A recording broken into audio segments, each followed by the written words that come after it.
We had just gotten back from a typical walk around the neighborhood with our dog when my husband casually asked if I had checked the mail. I opened the mailbox and saw a large envelope addressed to our daughter. I immediately recognized the logo and the return address from a college she had applied to. I instantly knew what that large envelope meant, but I also knew that my daughter wouldn't, at least not the way I did. Before my daughter started her first day of preschool, I sat in my first ever Individualized Education Plan, or IEP. In my mom heart, I think I always knew something was off with my child, but I didn't really know how to ask for help. More than few daycare providers told me she just wasn't a good fit, but just one, suggested I seek support and gave me resources. That led me here to the end of a long conference table, alone, tears in my eyes, as I realized there were going to be challenges ahead, but there were also people that cared and wanted to help. I felt validated as I spoke of her struggles as indicators as a need for support. I sat through 12 years of IEP meetings as educators updated me on goals and reminded me of how many reading grade levels she was behind, how social skills were still a daily struggle, and how many minutes of her school day would be spent in physical therapy, speech, and occupational therapy. Year after year, meeting after meeting, I wondered if there'd ever come a time where I could only attend parent-teacher conferences like other parents. After every meeting, I always questioned myself as a mom. I'd sit in my car and usually call my dad, crying, sharing how defeated and overwhelmed I felt trying to parent my own child. You know, it's not just the diagnosis, the therapies, or the meltdowns that make it hard. It's the moments in between. The quiet, empty spaces where fear creeps in the loudest. I lay in bed, replaying the day, every challenge, every misunderstood behavior, every single time someone stared too long or made a thoughtless comment. I'd wonder if I'm doing enough, being enough, understanding enough. Fear hit the hardest in the middle of the night. Fear for my girl's future. Fear for who would love and protect her when I'm gone. Fear that she'll always be misunderstood or overlooked in a world that just doesn't bend. I will always desire a world where she fits in without needing to work so hard to be understood, where I'm not constantly explaining, defending, or advocating. The world has a way of saying every child is like that, while silently labeling me as a helicopter mom.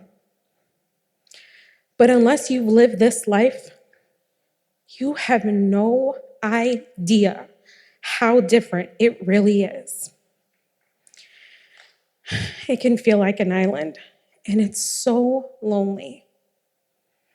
People would suggest play dates, and that would have been great if only we got the invites. Most days, I just hoped that no one in the pickup line was judging me as I carried my child out of school mid-meltdown. From time to time, I'd get a call from an administrator reminding me, like so many times before, we just have to make sure to keep everyone safe, and it'd be best if you come pick her up now.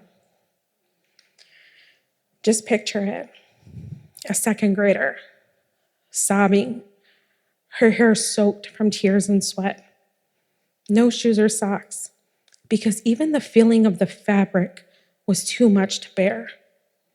And me, a young single mom, preparing herself, hearing the screaming from behind the door of an overwhelmed and overstimulated little girl with no idea how to regulate her little body. The door opens as I fight back tears and I see my daughter in the corner of a room that's in disarray. Together with a teacher, we slip on the sandals that I brought with me. I packed the backpack her teacher was kind enough to pre-pack. We make it as quickly as possible out of the room and beeline it for the main doors. I push the front doors of the school open, wearing my daughter's backpack so both of my hands are free so I can pull her along to the car that's parked way too far from the main doors. No one offered help. Not a single person gave a gentle smile of compassion. And oh man, do I wish someone would have. Later, I found applied behavior analysis therapy. I thought that would be the answer, the magic solution. I sat in the parent orientation conference or the orientation meeting, confidently thinking, oh, finally, I'm gonna fix it for her. I was wrong. I remember the day the therapist was getting to know her and discovering the technique she was using that day just wasn't it. So we cut the hours short and attempted to make it back to the car with minimal judgment. I learned to park closer. Unfortunately, at just that moment on the north side of Chicago, the train was passing overhead. This, along with the sudden change of routine of leaving an appointment abruptly, made things suddenly chaotic. I could feel people staring. And I just assumed that people were talking amongst themselves, saying all the things that I'd heard before. I just spanked her. My kid would never act like that. She probably lets her get away with anything. What a brat. I wondered how many people thought, I hope they're okay. Or, that's tough, I get it. I didn't hear those non-judgmental words. I just wish somebody would have said, you're doing a great job, Mom. Because I didn't feel like I was. I just had to accept that life was different for us, and each season would bring different challenges. I had to remember what my mom told me. Mija, you are her voice. I carried that with me as I stepped up to fight her battles. My mom's words were loud the day I walked into a meeting with her junior high teacher, an aide in a new school in a new city. Okay, I just want to preface this by saying I am 100% a supporter of teachers. Do we all remember COVID? Do we remember remote learning? Seriously, they are amazing humans. I have always walked into every single IEP meeting with honesty of who my child is. And I believe that that has provided us with amazing educators who have gone way above and beyond at moments I just couldn't be there. But this moment was different. After a first rough year of junior high, my daughter was moved to a lower functioning classroom. One day she came home and said, Mommy, I don't want to be in that room anymore. I explained that her behavior would have to change. She'd have to use her coping skills, and she'd have to keep herself regulated. Week after week, things just started to get better at school. It was like all the therapy and the techniques, they just started to click for her. Unfortunately, it seemed like it came just a little too late because the term life skills was being used. A few years ago, she stood on a similar stage and told her story at That's What Teens Say.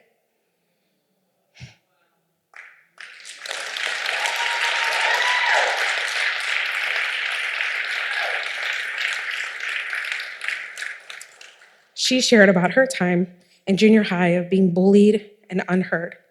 She had this to say. My aide was helping me in a history class to write a letter. I gave her my ideas, and she turned them down and changed them. By the time the letter was done, it was hers, not mine. This made me feel unimportant and that my words didn't matter. Through that time, my mom would tell me to use their words and judgment as a way to fuel my fire. I called a meeting with one agenda, to inform everyone. My daughter was confident she was capable of more. And she set a goal for herself to go to college.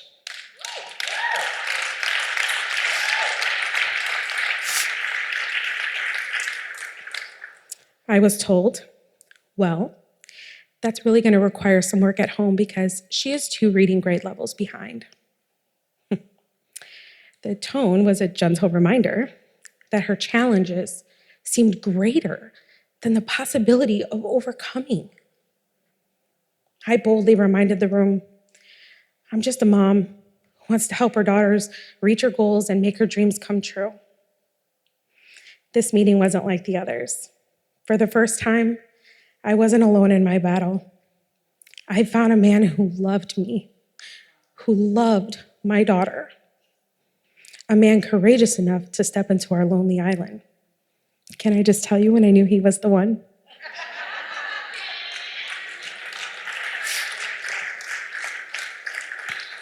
Buckle up, it's good. He's pretty great. Before this, I was offered to take continuing education classes like teachers do, which can actually be taken by parents. Who knew?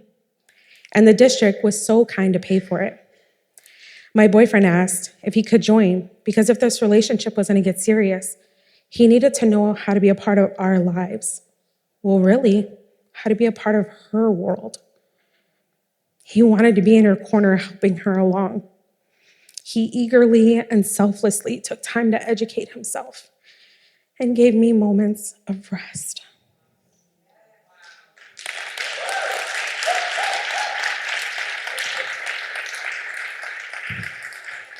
He patiently sat with her many nights at the kitchen table, doing homework. He was calm and empathetic while she cried tears of frustration.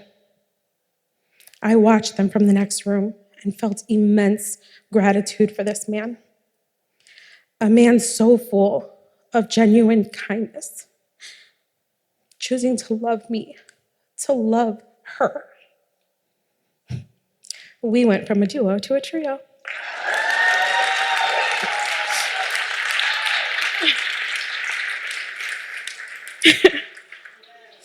And on our wedding day, in the bridal suite, after our I do's, she cried like I'd never seen her cry. And she said, I actually have a dad now.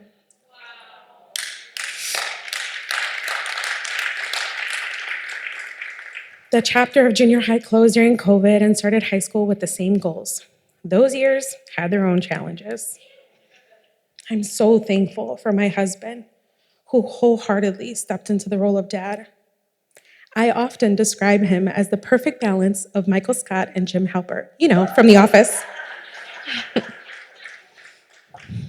He inspires with heart, charms with humor, and stays grounded with empathy and realism. Thank you, my Yobo. You filled our home with joy and kindness and comedy. The teachers in high school spoke up when they knew that she needed to move up a class and helped her adjust in the next classroom. During IEP meetings, they joined on the mission to make sure she was college ready. Thank you, Normal Community West High School.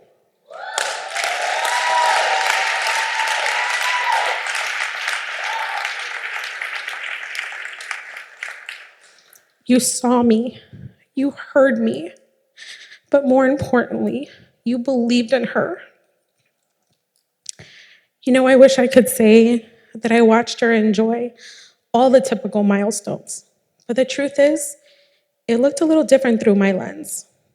There was no trip to the DMV at 16 because the road was too stimulating for her at the time. Not one single football game or basketball game with friends, not one single sleepover with a group of girls laughing 2 hours of the night. But you know what was the same? That large envelope in the mailbox.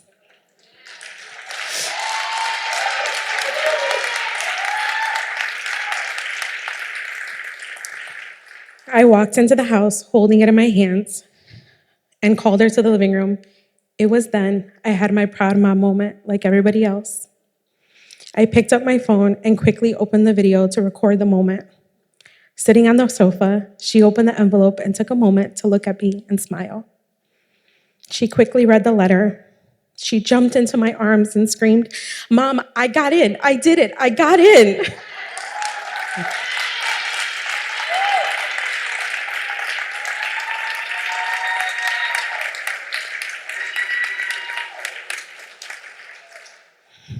hugged her and I said, "You did it, mija."